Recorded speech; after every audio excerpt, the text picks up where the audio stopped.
নির্বাচনকে সামনে রেখে আমরা সারা বাংলাদেশে আমরা চাই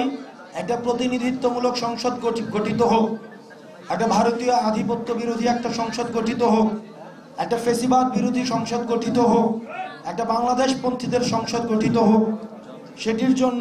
যারা নিজেদেরকে যোগ্য, যারা নিজেদেরকে বাংলাদেশ পন্থী মনে করে থাকেন, যারা কিছুদিন আগে বলছিলাম না, যারা দলীয় কোন দলে গলি না খাইতে চান, যারা তার রাজনৈতিক বিএনপি গতকাল এখানে দেখা গিয়েছে যে বিএনপির যে মূল রাজনীতি থেকে শহীদ জিয়াউর রহমানের আদর্শ থেকে বর্তমানের এই 5ই আগস্ট পরবর্তীতে নতুন অনেক বিএনপি হয়েছে,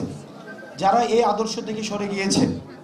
যারা এই পরিবেশে এখন থাকতে অস্বস্তি বোধ করছেন, আমরা আপনাদের ওয়েলকাম জানাচ্ছি। আমরা আপনাদেরকে নমিনেশন দিব।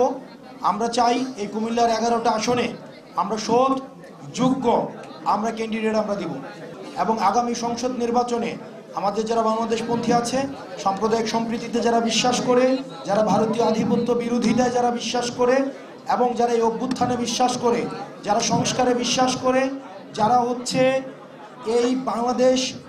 যে জন আকাঙ্ক্ষার কারণে এই বিপ্লবটি হয়েছে সেটিতে বিশ্বাস করে, তাদেরকে নিয়ে আগামী সংসদ গঠিত হবে। আপনাদের এখানে হচ্ছে কুমিল্লা 6 থেকে আপনাদের কাঙ্ক্ষিত যিনি নির্বাচন করতে চাচ্ছেন আমাদের নাবিদ ভাই, ডিসেন্ট মানুষ, আপনারা ওনাকে সহায়তা করবেন। আরও যারা প্রার্থী হতে চান, যদি যোগ্য থেকে থাকেন আমাদের সাথে যোগাযোগ করবেন, তাহলে আমরা সেটি বিবেচনা করব।